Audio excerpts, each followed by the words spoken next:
Okay, I have to talk about this. This has annoyed me too long, and I think it's pretty important. It's kind of small, but I think it's pretty important.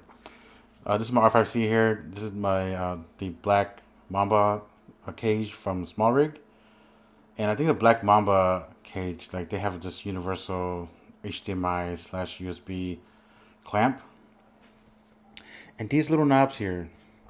Whoever thought these little knobs were a good idea did not see it through, because you are unable to work with it at all.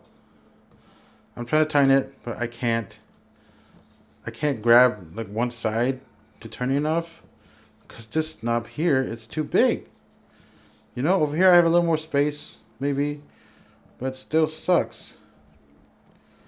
So what I've been doing was I took these off, right? You could take it off, but like it leaves these kind of like loose and like I have like just this on the little outside portion of it, but that does nothing really. And this is micro HDMI, so that's gonna eventually break probably. The USB-C, even though it's USB-C, like it's still not a strong connection. So you kind of need these on if you want to protect your cables and protect the internal connections. So,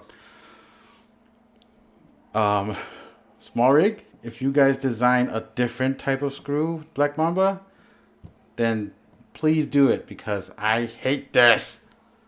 Ignoring my frustration, the next following footage is going to be from a gig that I decided to volunteer on.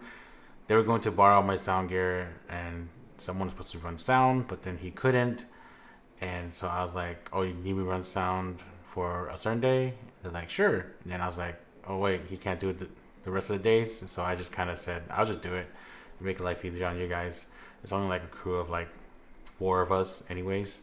So it was just like I'll just do it, and I'm not really doing anything, so I just volunteered. It's a school project, and I'm just there to do the sound. Literally, I'm not there to tell them how to do anything, teach them anything, because that's not my place. Even though I have more experience, but that's not the point here.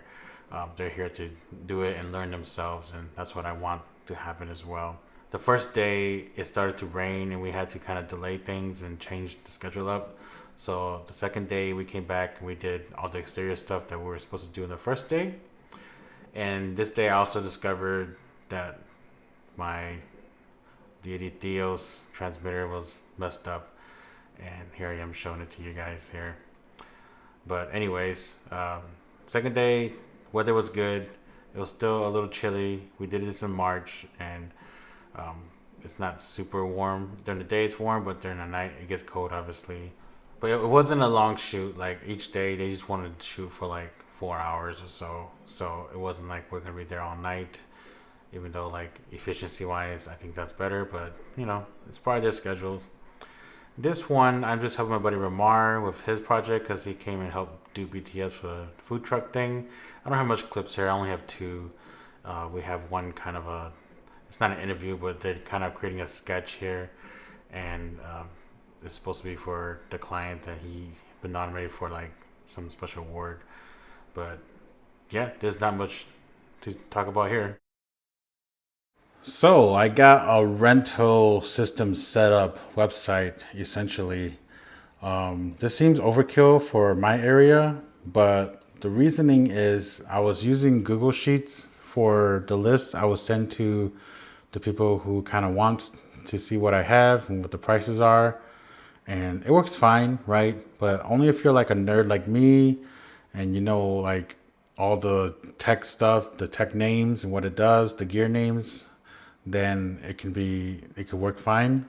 But if you're someone new or in the indie market or don't know much of that stuff or a student almost, which is essentially new, you won't know what any of these mean. Like lights, like what is 300 compared to 200 compared to 100. You won't know any of that, and you won't know if it's Bowen's mount, so you don't know what modifiers you need. So I decided to create the website portion of it, and people are actually able to look at the items. They're actually able to you're able to choose what days you want. Like just stuff and see what's available. Like we'll go to cameras, right? We see the FX30 isn't available during those days. C70 R5C is. This lens isn't available, you know, so it allows me to kind of manage my gear a little bit better.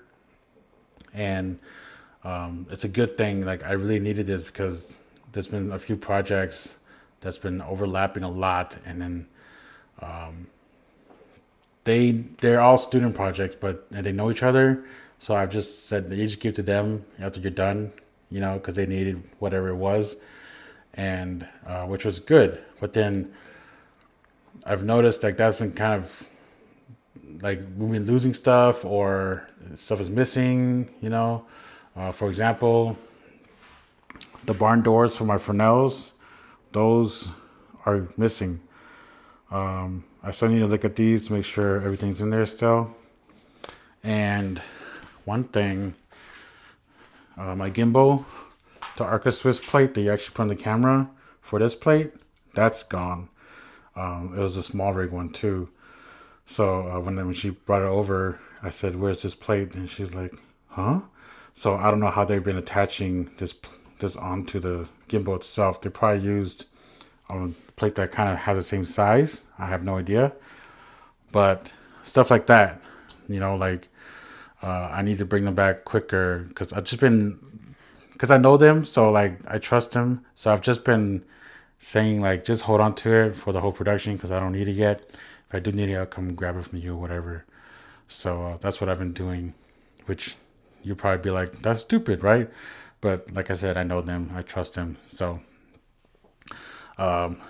just little stuff like that. And my easy rig, which is supposed to be up here, it's gone. I don't know where it is. I don't know who has it because all my gear is brought back today.